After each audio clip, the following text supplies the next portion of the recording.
I'm Robert Strand, and I have the privilege to be the Executive Director of the Center for Responsible Business here at Berkeley Haas. And the topic of today's conversation is a case for regenerative cooking. Today we're pleased to be joined by our good friend and colleague Will Rosenzweig and our featured guest, the world-renowned Chef Dan Barber.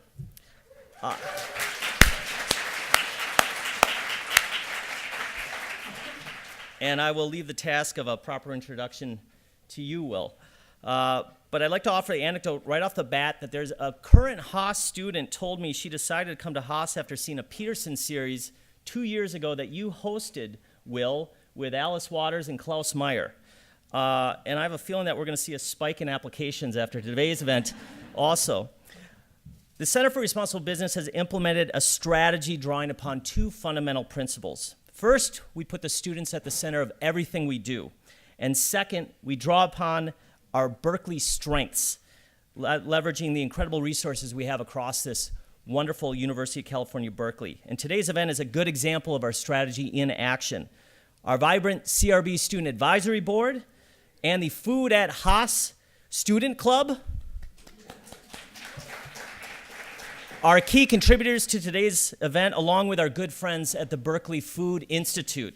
And Food at Haas and the Berkeley Food Institute are co-sponsors for today.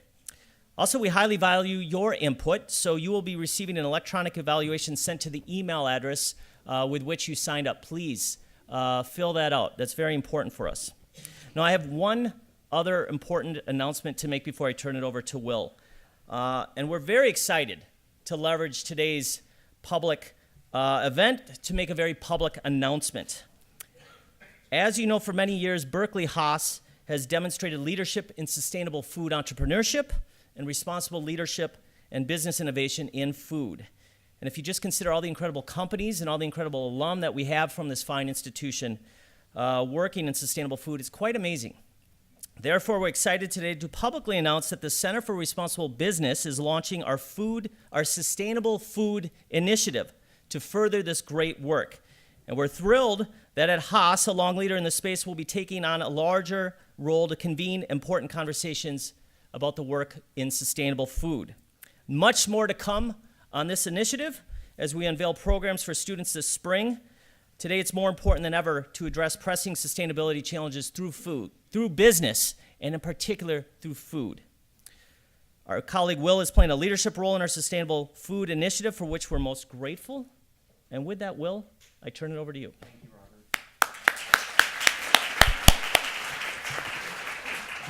How many people have seen the Chef's Table Netflix? So you know how Dan is like running through the farm? You know, he just came running up Piedmont Avenue, so it's real. He was in one of those car delivery companies that went the wrong way, but we are so grateful to have you here. And we're grateful to have you all here. I was thinking, it was almost 20 years ago that a group of students here at Berkeley got together and said, we're really interested in social responsibility and business, and we're interested in businesses that have actually a mission and an intent to change the world. And this small group of students, I'll never forget, they marched into Dean Laura Tyson's office. Laura was the dean at the time, and they said, we want to do something. And then sort of the universe, cooperated, and a donor showed up and said, I want to support socially responsible business at Haas. And we started the Center for Responsible Business almost 20 years ago. And I was very fortunate to be very involved at the beginning of that initiative and got to host a couple of these Peterson lectures. One was with, I remember, Bill Drayton, who was really the father of social entrepreneurship and the founder of Ashoka.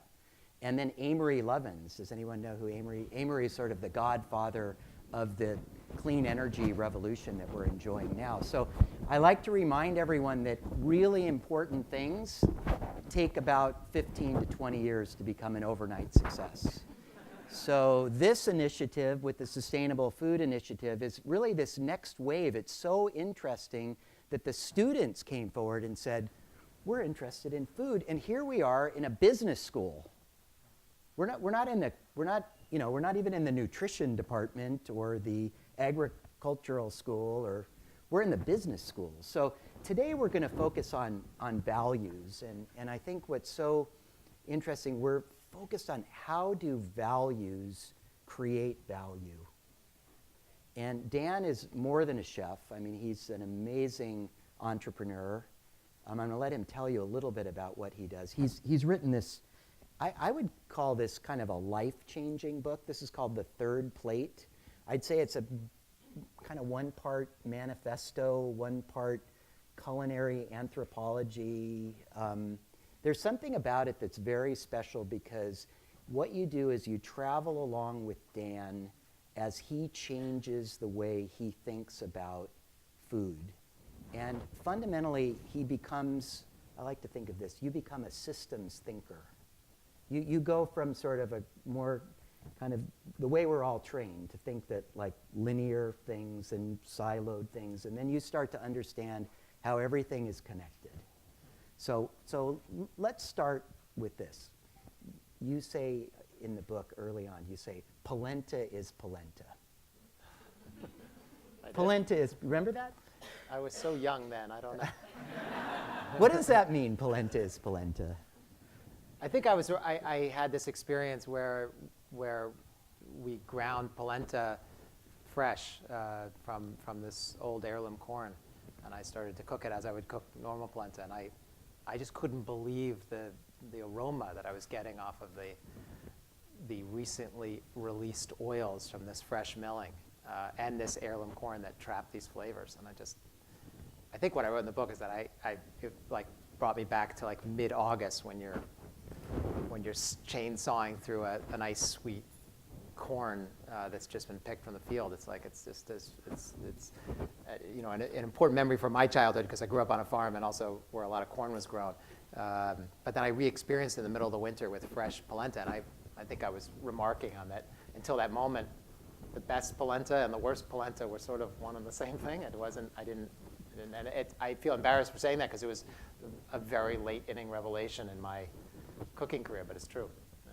And that revelation really came in terms of seeing how the raw ingredients that you're working with were connected to the soil. Well, but that you know, to push later? back a little bit. Yeah. No, I had that. I mean, Okay. you know, like, I understood the connection between good food and good soil and good flavor. I didn't understand it as deeply as it turns out after research, after the 50 years it took to write my book. But that in particular, the reason I started with the polenta is because we don't think of grain as alive. That's all. It's very simple. It's like when you mill wheat or corn or any other grain, you are tasting something infinitely different than its mummified version, which is how most people eat grains. Commodified wheat is the biggest crop of those. But any grain, we tend not to think of it in the same context as a tomato, but it is. And that was a revelation for me and changed the course of the book in many ways, yeah. So today we came up with the title Regenerative Cooking. Yeah. So what is that? What is regenerative cooking? What does that mean to you? Yeah. Well, I sort of came to understand it as cooking that responded to what the landscape was telling us chefs, me in particular, what it needed to grow. That sounds a very simple concept, but as I unpack this in the conversations with these farmers that we work with, that I thought I knew, and then I realized as I went deeper, I knew very little. I'll give you an example of where I came to the definition of regenerative cooking. For me anyway, was I started the book by going to visit a farmer named Klaus Martens, who ends up being the hero of the book. I call him the donkey in the book because he carries the story. I never knew I needed a donkey for the book, but boy, it made it a lot easier because he runs through the whole story as I'm getting educated. He is educating me. He's also changing his farming strategy and adapting, and really a very brilliant person and a very talented farmer. Anyway, I was getting well known 10 years ago for this bread that we were baking at Blue Hill, this emmer wheat bread, which we were fresh milling, and that had a lot to do with why the bread tasted so good. Also, this emmer wheat was spectacular. And because we were known for this farm to table idea, I was sort of carrying the flag of like of wheat and local grains as like very important to this whole notion of farm to table. Anyway, I went to his farm to write a book about farm to table, including grains. This really was my idea. How do you write the recipe of this delicious wheat that starts not in my bakery or my kitchen, but in the field? That was the premise. So I get on his farm. I'm like, I'm probably 6 hours into my visit, and I'm standing. I remember very clearly where I was standing. It was like this. I could sort of oversee a lot of his land. He has 2,000 acres in upstate New York. It's an enormous farm. And I was like looking for the wheat, and I saw everything else under the sun. I saw barley and buckwheat, and I saw lots of rye, and I saw tons of leguminous crops, cowpeas and fava bean crops. I saw obviously a million cover crops. But as I scanned this 2,000, I didn't see any wheat until I saw like sort of one sliver of wheat. And at that moment, I changed the course of the book at that moment because I realized I was the emperor without clothes. I was advocating for local use of wheat or grain, but I was supporting a tiny sliver of a very large pie. And what I came to understand was that all of the crops that I just mentioned that Klaus was growing and that I was looking at, all of them were planted in a very meticulously timed rotation that was meant to lock and load the soil with the kind of fertility and the disease resistance, healthfulness that he needed to grow the wheat that was making me quite well known for my farm to table ideal. But what was I supporting? This. And I just thought that was just crazy. And I was like, this whole notion of farm to table isn't regenerative. It's like you and I going to a supermarket and picking out what we want for dinner. The fact that we might avoid the supermarket and go to the farmer's market and do that is an admirable choice, but it's not going to change the world. It really stuck with me when you said, you called that the grocery aisle mentality. You were sort of looking at the farm and just cherry picking what it was you wanted to put on the table. And calling myself,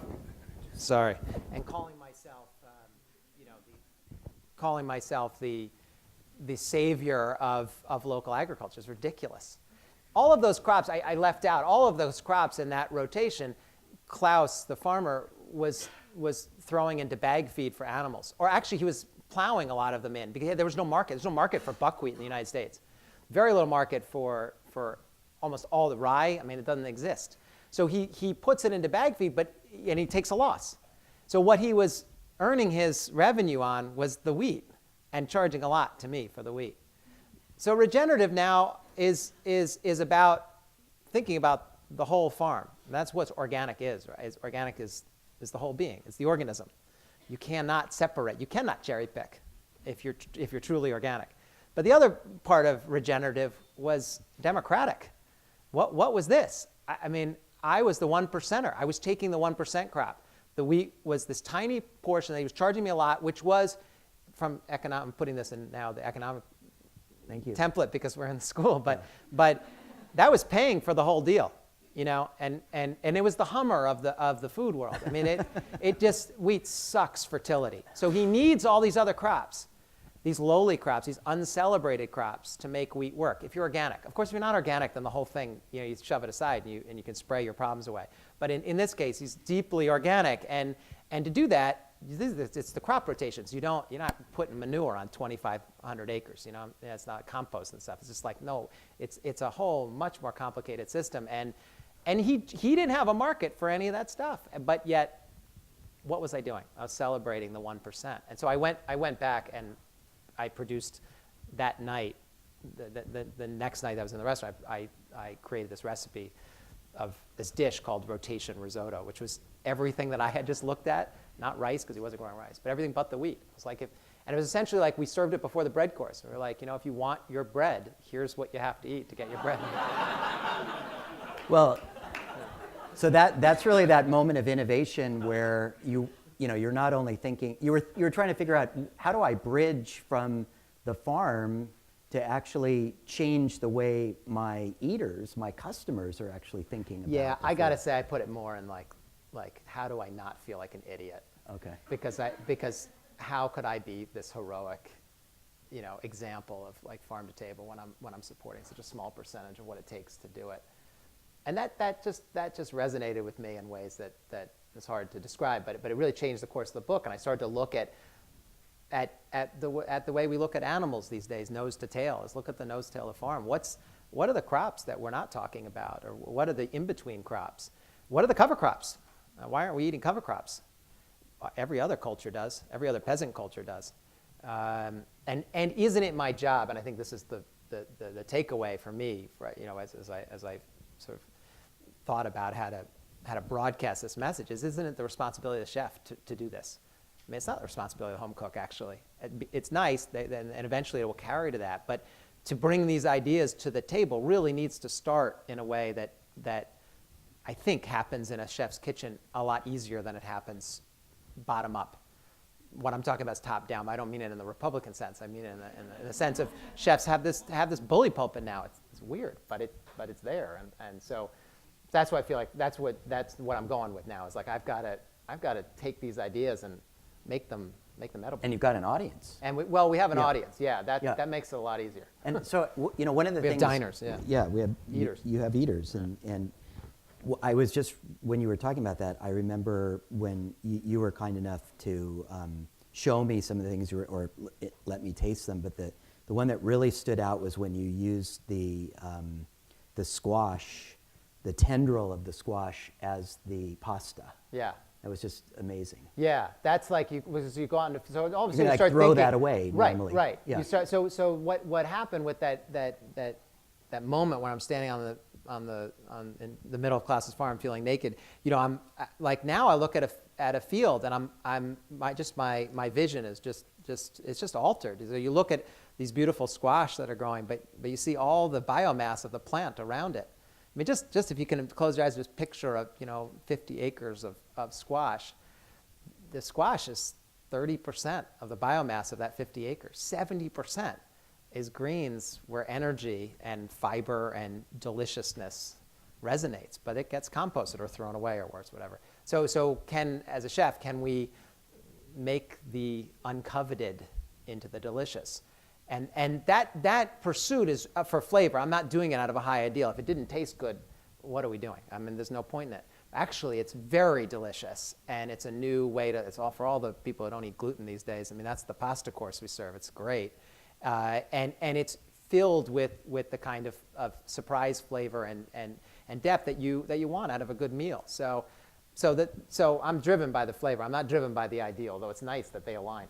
You mention over and over again in the story that cuisine is really built on an agricultural system, and your restaurant exists right in the middle of a farm, and but you've been critical of this farm to table movement. In the book, you talk about the first plate being sort of what we grew up kind of post-industrial. The big piece of protein surrounded by a few vegetables. The second plate being this kind of confusing place that we are now, where we're talking about local or organic, but we don't have all those ingredients on the plate are local and organic, right, even biodynamic, but the architecture of the plate is the same. Right. So you still have a 6 or 7 ounce piece of protein, whether it's a grain-fed CAFO steak or it's a grass-fed local steak. It's still 6 or 7 ounces of protein. And the carrying capacity of the world just doesn't allow for that. And so we really need to change the architecture. That's what I was trying to articulate in the third plate. It's like we need to look at these ingredients and structure it differently. So talk about that. What is that third plate? Well, the third plate, like right now, the third plate at my restaurant is everyone. See, at my restaurant at Stonebarns, we don't have a menu, so people don't get to choose. We just well, makes this a lot easier. But we planted just a ton of this carrot that I'm a bunch of carrots that I'm particularly drawn to, and some of them are older varieties, some are newer varieties, and they all express a lot of sugar when the cold snap comes.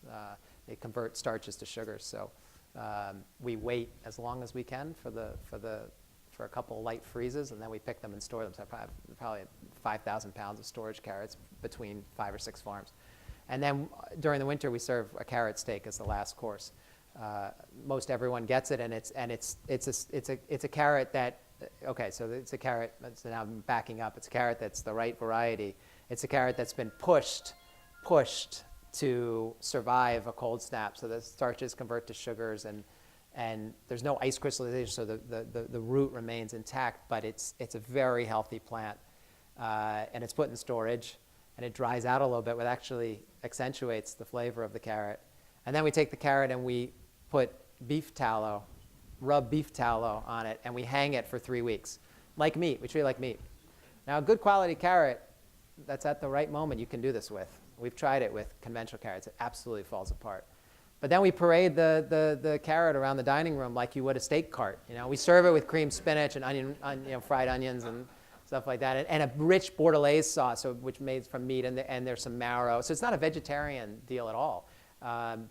But it takes meat and puts it as a sideshow, a very important sideshow, because you want the umami and the depth and richness to pair with a wine to end your meal. There's nothing wrong with that. It's the question of, like, do you really need to end a meal with a 7-ounce piece of protein? No other culture in the history of the world has said that that's a necessity.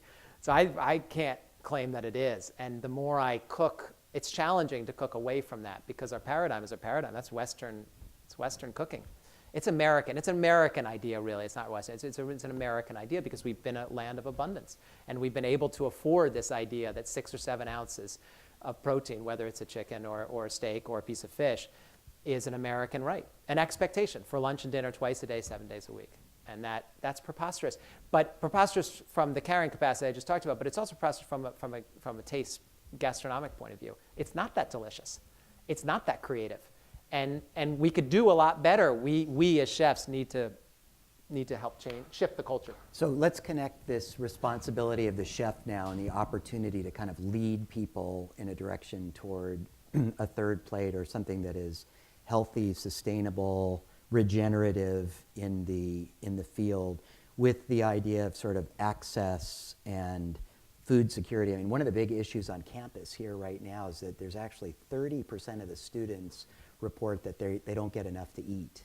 And so there's a lot of work now to think about, like, how do we democratize? I mean, what you do is just extraordinary. I think if you haven't had the opportunity to go to Blue Hill, it's kind of a life-changing experience. And it's I mean, last week in my other class, we were invoking beauty, and I thought, this is beauty, what you do, and it's incredibly well orchestrated, and it's theatrical. I mean, it's emotional, everything about it. And I think, but not everybody gets to go up to Pantanico and enjoy that. So how do you think about translating? How would you encourage, like, the people in this room to think about, like, how do we take these principles and make them affordable, accessible, to one of my jobs to where the vectors don't point at the white tablecloth restaurant but point out that is the end. I mean, that's the North Star of this. But the power that I have is at the stove, and the culture and the broadcasting potential that we just mentioned. It comes from the recognition that I get as a top restaurant. It's fueled by that.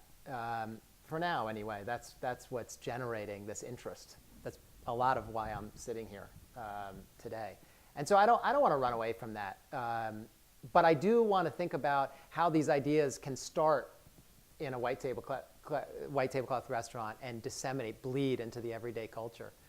And that's what I think about a lot. How do you take the rye and buckwheat and those cover crops and work with them, social media them, put them on their menu, talk about them in every way that you can, because I'm much more excited about that than lobster, caviar, and foie gras.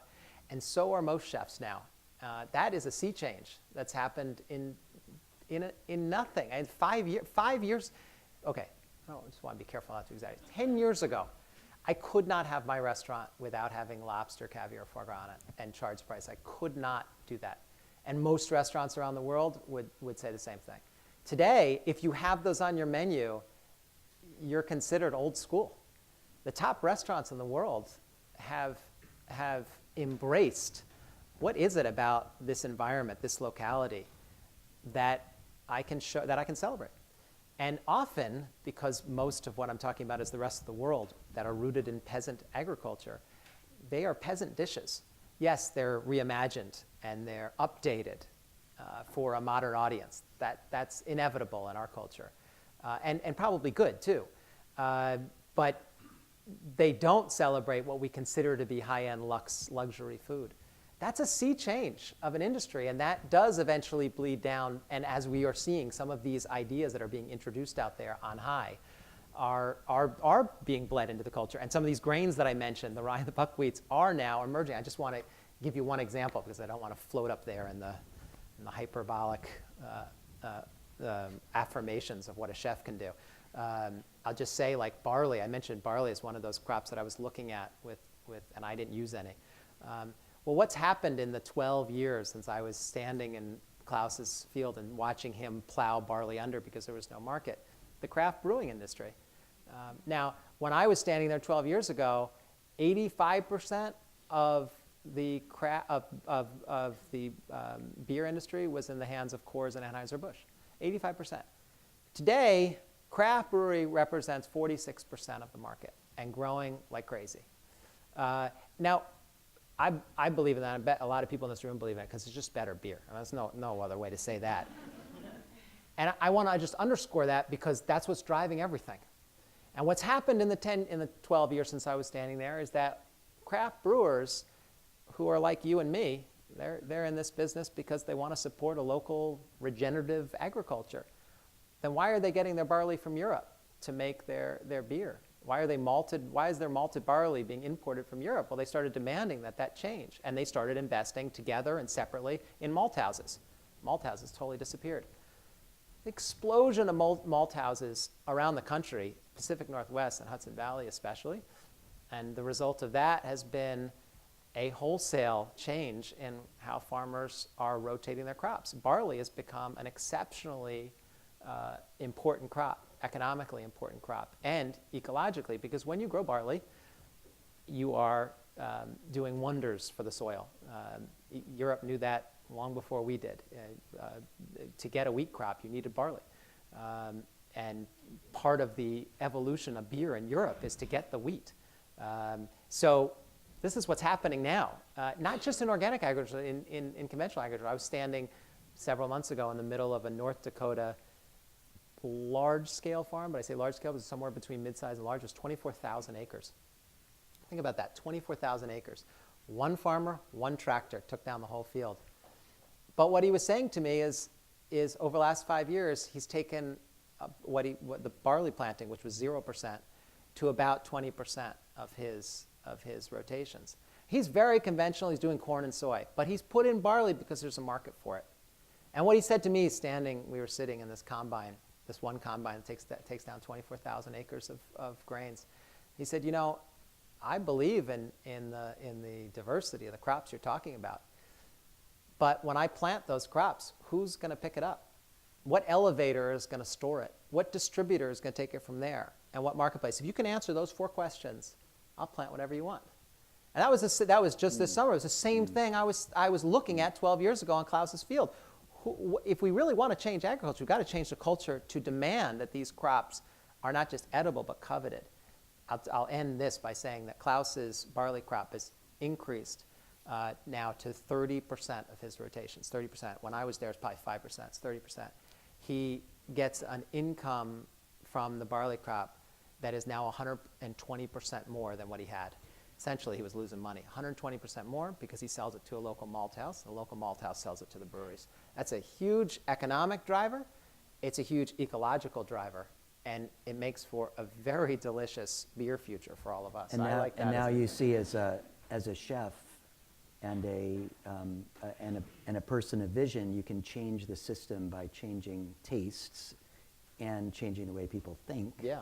I think it's also worth mentioning that not only is your restaurant in the middle of a farm, but it's really in the middle of a whole educational ecosystem too. So there's a lot of, I was struck by I would imagine if I was learning how to be a chef and I was one of those people in your kitchen, that would just be life-changing, or one of the people that's out there interacting with all your guests. So you actually have kind of this whole, I mean, you're sort of inoculating people into the way, not just intellectually, but everybody's kind of feeling it. I mean, isn't it true that people that work in the restaurant also get to go work on the farm? Yeah, no, definitely. Like we're incubating ideas that are the ideal dream, I had a North Star for what you just described. It sounds actually, by the way, a great place to work. And I for a second there, I was like, what is he describing? But that's my everyday experience. But I'm like a lobster in boiling water. I have no perspective at all on this, that I actually am in one of the great institutions and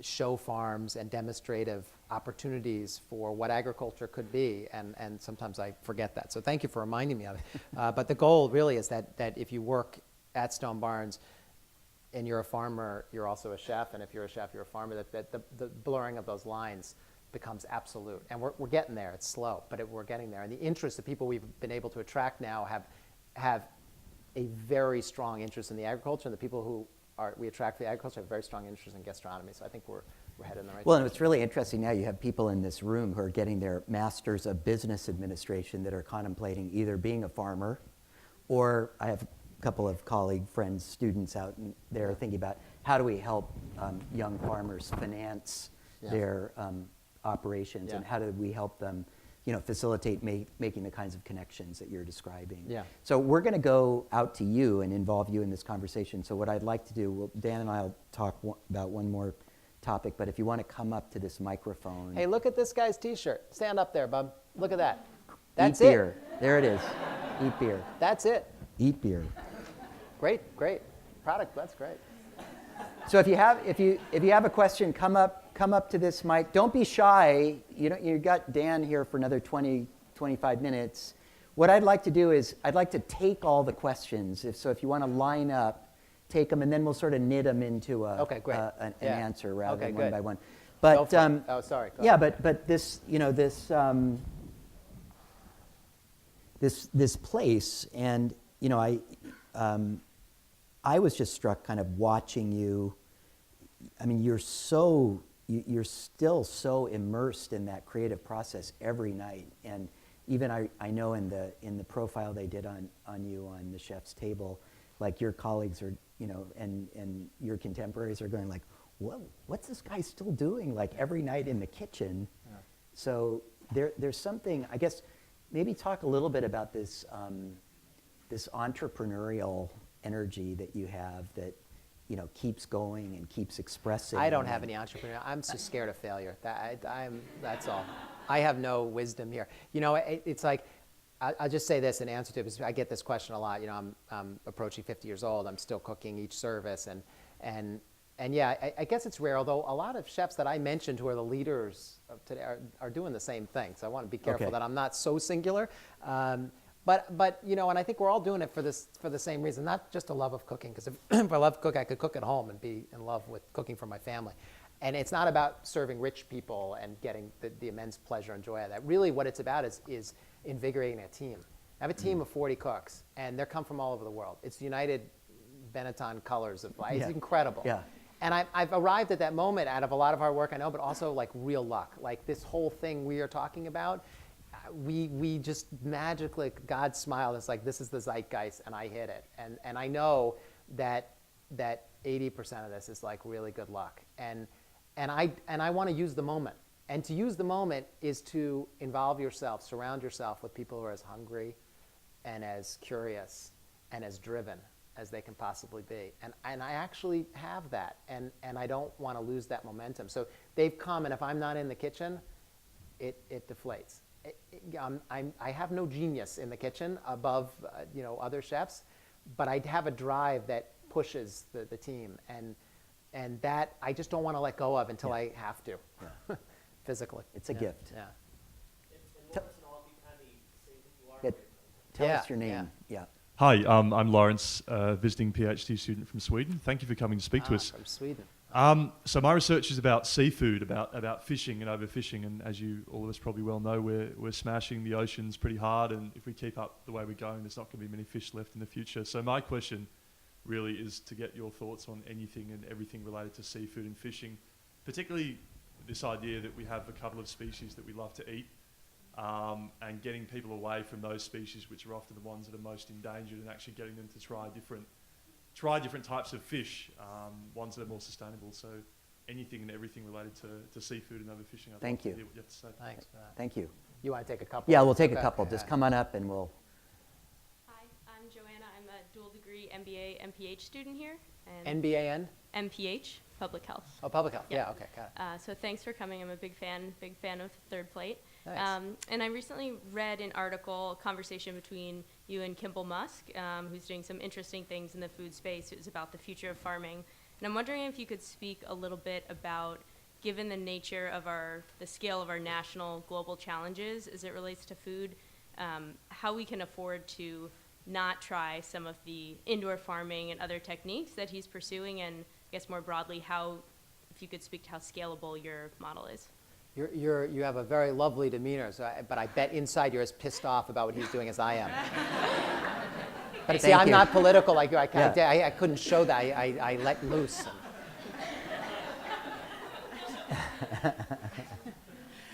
Hi, I'm Amanda. I'm a second-year full-time MBA here.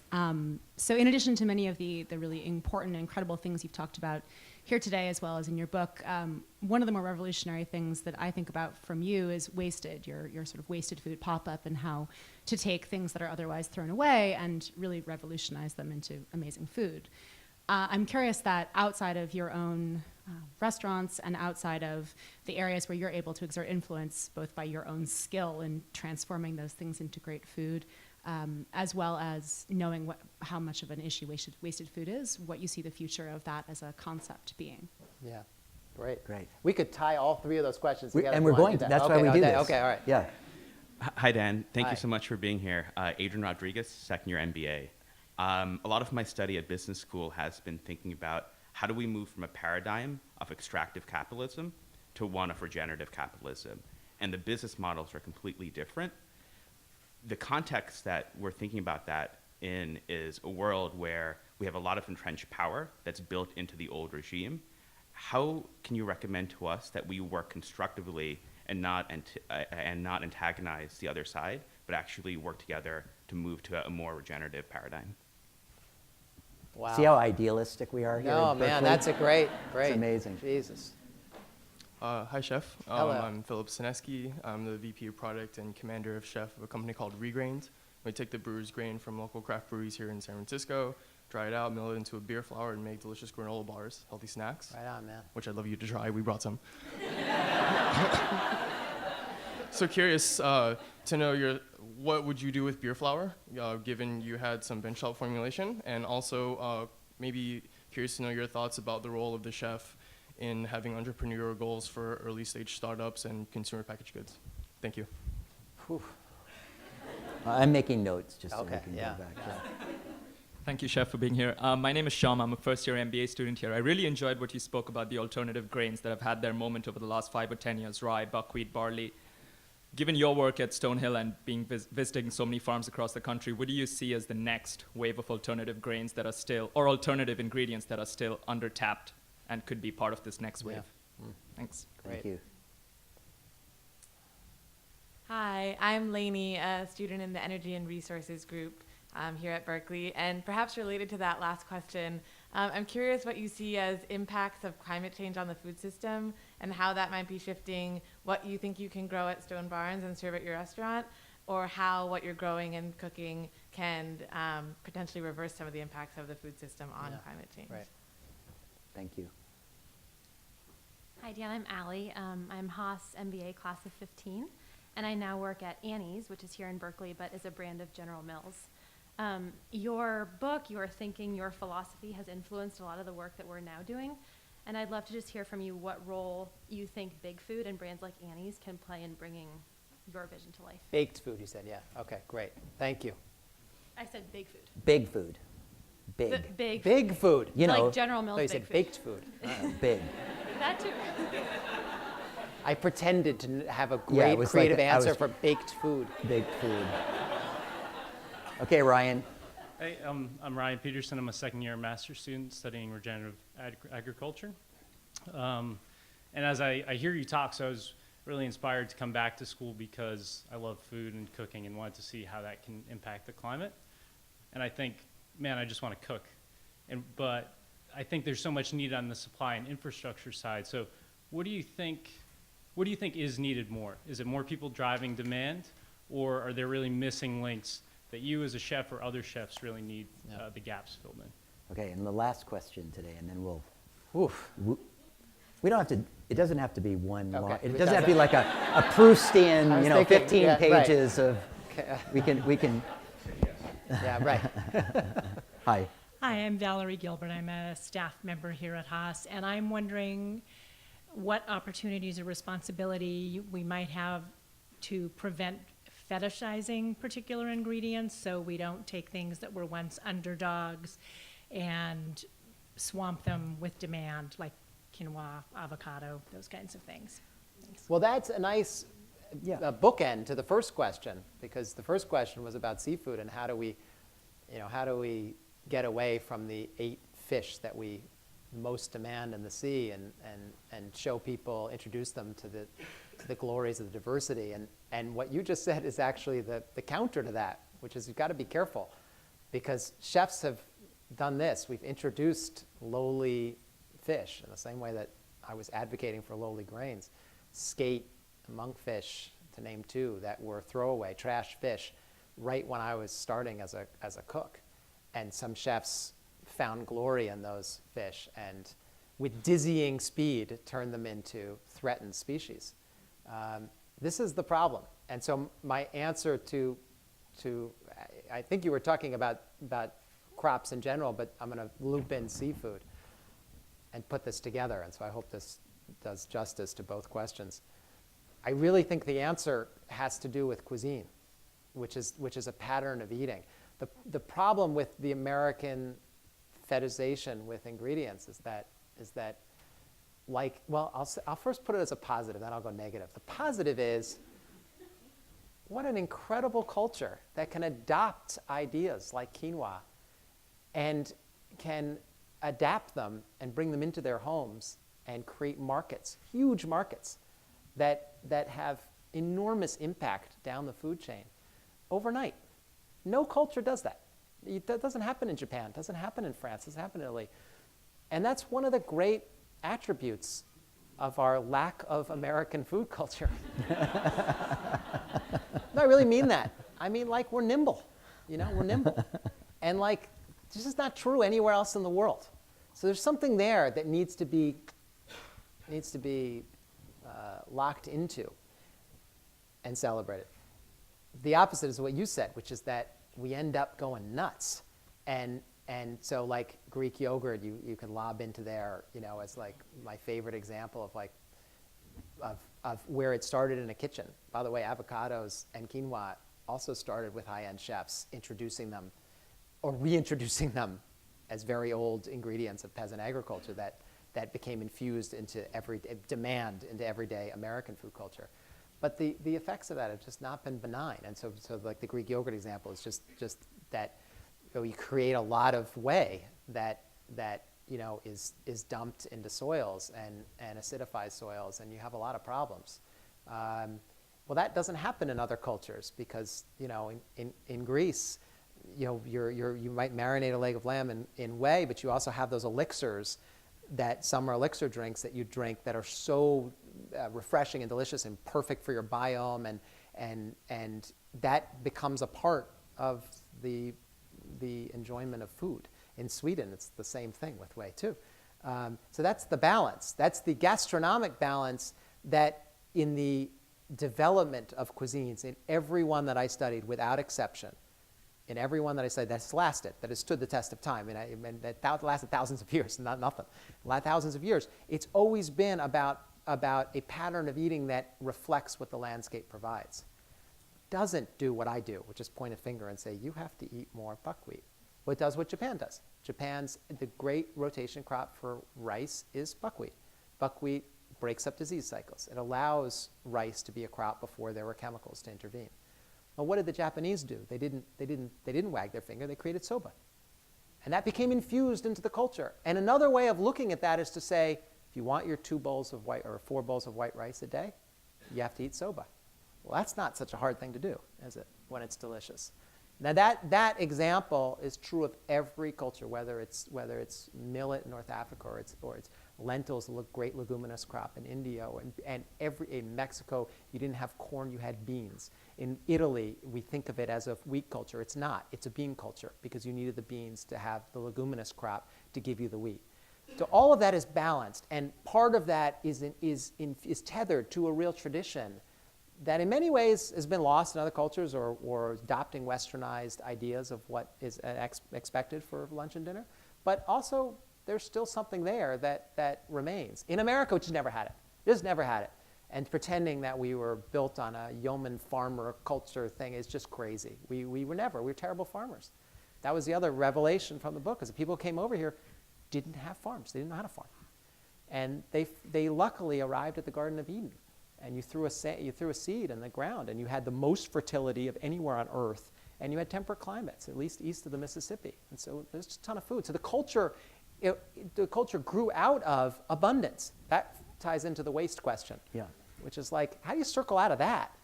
Where every one of the cuisines, the great cuisines of the world, arrived because of a negotiation between peasants and what they could eke out of the landscape. That does not allow for waste. That is intrinsic to what it means to be true Cantonese cuisine, or true Indian, of the thousands of varieties of Indian cuisine, or true peasant Italian and true peasant French. All of them.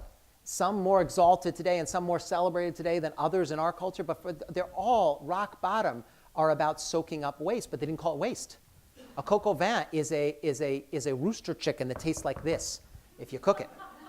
But brazen and oxidized white wine, which in Burgundy they had a lot of, and you tenderize the bird, and you don't have a waste bird, you have coq au vin.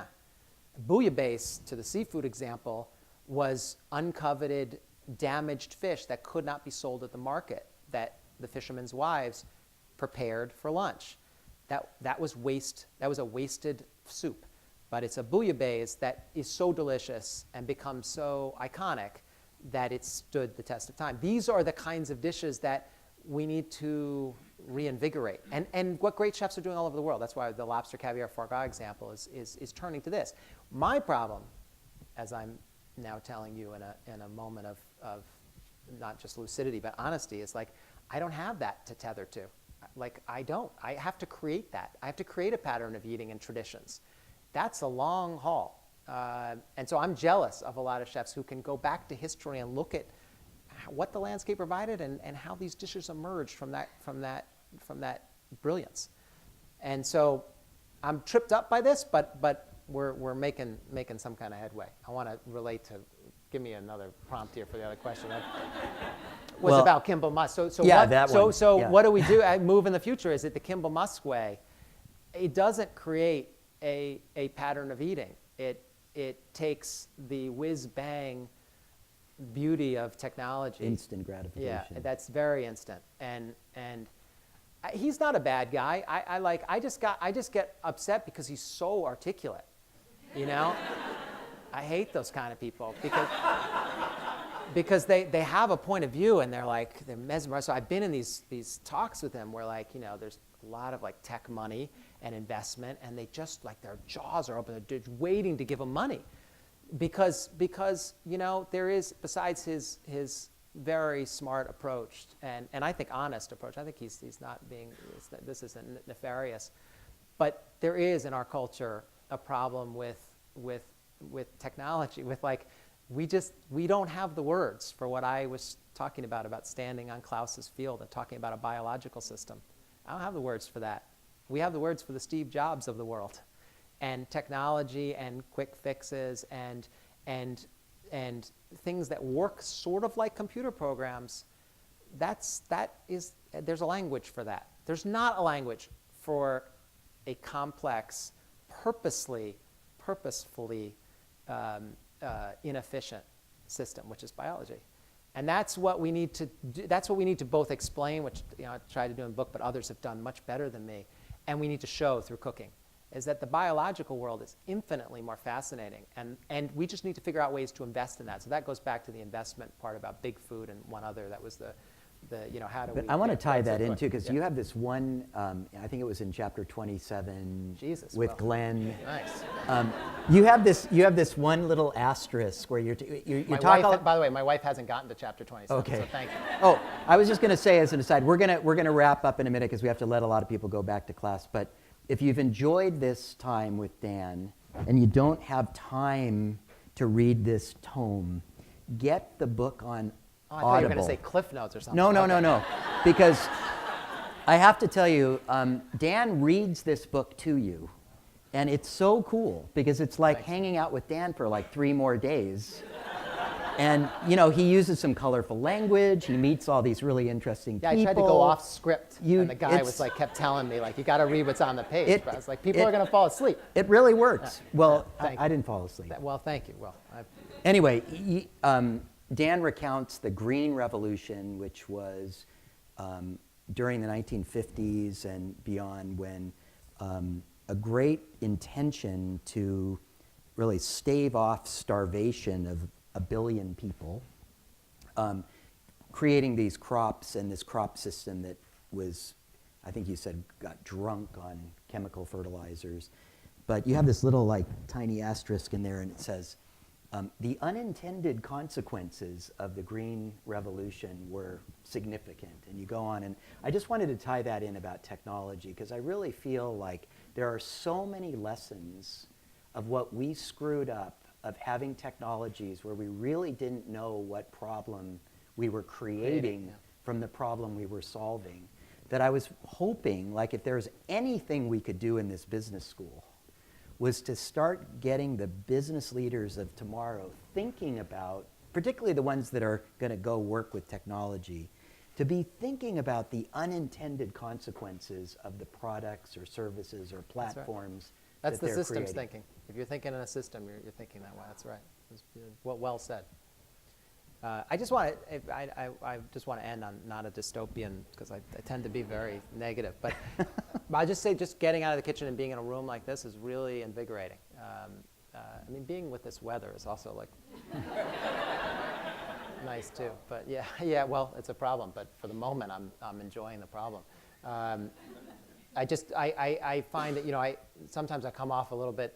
This also comes from my wife, that I come off as the only way the revolution is going to change is if chefs are able to take this broadcasting power and do it from up high. And I mean that, but I also mean that it also is bottom up too. It's kind of around the world thing. And what I see in this room, what I feel in the energy and the questions and the enthusiasm is very hopeful. And for those who, when I was in school, I had no idea what I wanted to do. Really just felt like there was nothing for me. And I went to bake bread, which is what I did after school, because I wanted to try and figure it out. But if I just would like to point to me as an example of what's possible in this as this culture is changing, and as the awareness for food is blossoming. I've always asked, don't you think it's hit the moment? If I said it's a zeitgeist, what's on the other side of the Ferris wheel?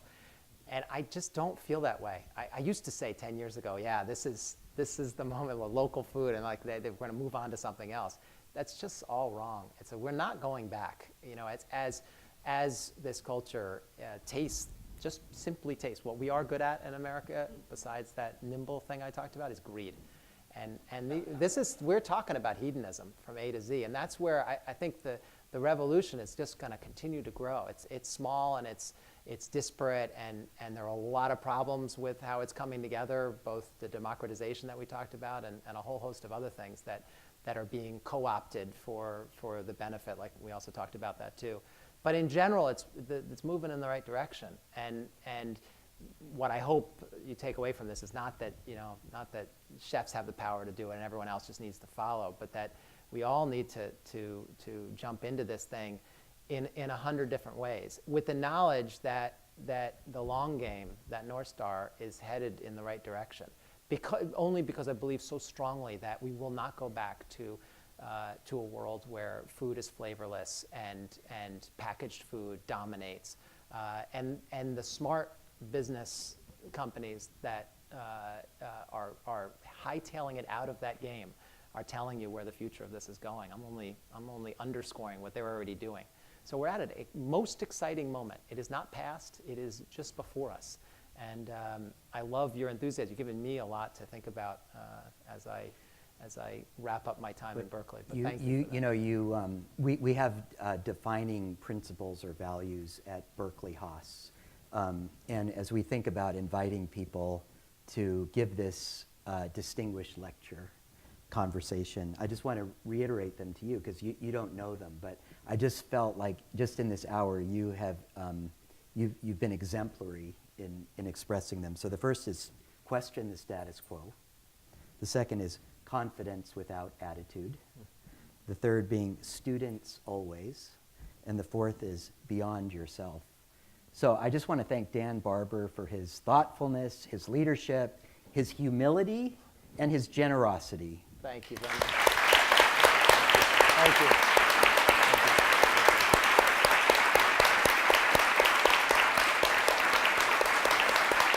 Thank you, guys.